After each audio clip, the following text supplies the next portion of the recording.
من كان يرجو لقاء الله فإن أجل الله لآت وهو السميع العليم.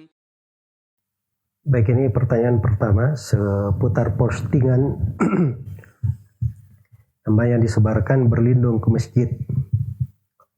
Disebutkan beberapa riwayat di sini dari Anas bin Malik, katanya bahwa Rasulullah SAW bersabda, ada beberapa teks riwayat, dan di antara teks riwayatnya,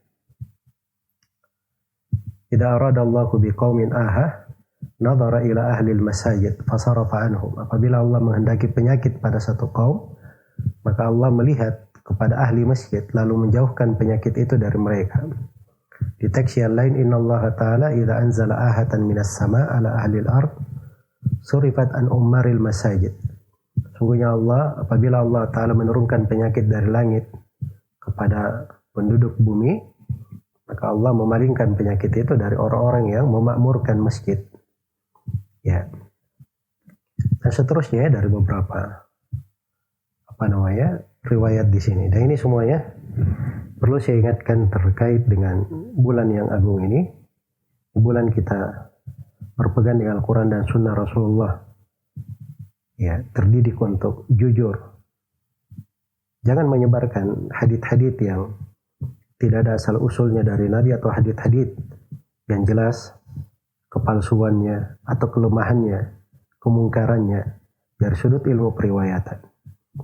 Ini adalah hal yang berat, ya, apalagi di bulan seperti ini.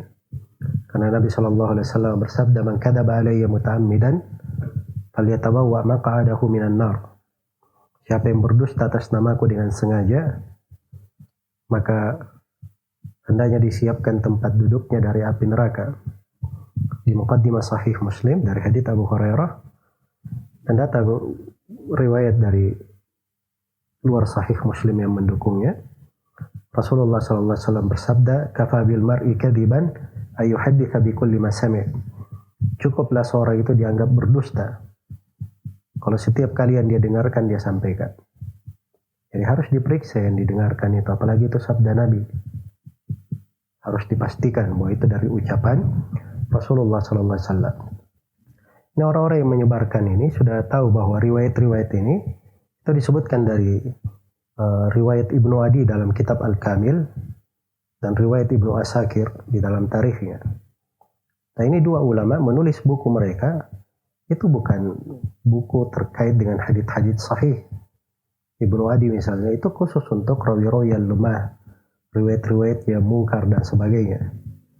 Ya, Ibnu Asakir juga dia memang banyak mengumpulkan riwayat-riwayat yang aneh, bahkan sudah menjadi kaidah di tengah para ulama ahli hadits. Ada sebagian buku yang penulisnya kalau bersendirian dalam menyampaikan riwayat tidak perlu diperiksa sanadnya, itu pasti lemah. Seperti kalau disebut riwayat Ibnu Adi misalnya, itu pasti lemah. Kalau disebut riwayat Ibnu Asakir sendiri, tidak ada yang lainnya yang meriwayatkan, itu juga pasti lemah. Demikian pula Al-Khatib Al-Baghdadi di dalam tarikhnya. Demikian pula Al-Ukaili di dalam Ad-Du'afa. Demikian pula Al-Hakim At-Tirmidzi di dalam Nawadirul Usul, Ad-Dailami dalam Musnadul Firdaus. Iya.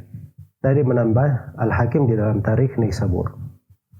Itu yang disebut oleh sebagian ulama dalam dua bait syair, wa ma numi li'at wa uq wa khat wa kir wa musnadil firdausi da'fuhu syuhir. Apa yang disandarkan riwayatnya kepada Ad yaitu Ibnu Adi, kemudian Uq yaitu Ukaili di dalam Ad-Du'afa, kemudian Khat yaitu Al-Khatib Al-Baghdadi dalam tarikhnya, dan Kir yaitu Ibnu Asakir, dan kepada Musnad Firdaus karya Ad-Dailami, maka itu kelemahannya adalah syuhir, terkenal. Kada Nawadir Usuli Wazidi, demikian pula di dalam kitab Nawadir Usul, itu karya Al-Hakim At-Tirmidzi. Dan tambah At-Tarikh Lil-Hakimi wal Tajtahidi. Tambah lagi Tarikh Al-Hakim, dan hendaknya kamu bersungguh-sungguh. Baik, jadi itu hal yang dikenal di kalangan para ulama ahli hadis. Itu sudut yang pertama. Kemudian sudut yang kedua yang perlu saya ingatkan, bahwa kandungan dari hadits-hadits ini itu menyelisihi hadits-hadits yang lain dari Nabi Shallallahu Alaihi Wasallam, ya, terkait dengan orang-orang yang sakit dilarang ke masjid, orang-orang yang punya udzur. Bahkan ada sebagian orang dilarang oleh Nabi Shallallahu Alaihi Wasallam datang ke masjid kalau dia makan bawang misalnya. Demikian pula pada saat perang Khandaq, itu semuanya berada membuat parit, tidak ada yang tinggal di masjid. Ya, tidak dikatakan oh enggak, ini semuanya pergi ke masjid. Ini adalah hal yang tidak benar. Jadi jangan memakai hadits-hadits yang seperti ini untuk kondisi wabah yang seperti ini. Kondisi wabah yang seperti ini itu udzur bagi seorang dia tidak berada di masjid. Dan yang paling penting itu harus dicermati. Di hadits riwayat Bukhari Muslim dari hadits Abu Hurairah, Rasulullah sallallahu alaihi wasallam bersabda, "Sab'atun yudhilluhumullahu tahta dhilli yauma la dhilla illa dhillu." Ada 7 golongan yang diteduhi oleh Allah Subhanahu wa taala pada hari kiamat di bawah teduhan arsy-Nya. Di mana di hari itu tidak ada teduhan kecuali teduhan Allah. Bayangkan di hari kiamat itu semuanya dikumpulkan dalam keadaan tidak berpakaian, tidak beralas kaki. Matahari didekatkan di atas kepala, hanya sejengkal saja. Ya, tidak ada tuduhan kecuali teduhan Allah. Nah, di situ ada 7 golongan diteduhi oleh Allah di bawah teduhan arsy-Nya. Salah satunya warajulun qalbuhu mu'allakun bil masajid. Dan seorang lelaki hatinya terikat dengan masjid, tergantung dengan masjid. Dia tidak mesti dia berada di masjid. Hati dia tergantung dengan masjid. Dan ini juga didapatkan oleh seorang perempuan. Kalau dia senang dengan masjid, ya senang dengan keberadaan pelajaran-pelajaran di masjid, ilmu yang berada di masjid, maka itu masuk di dalam golongan ini.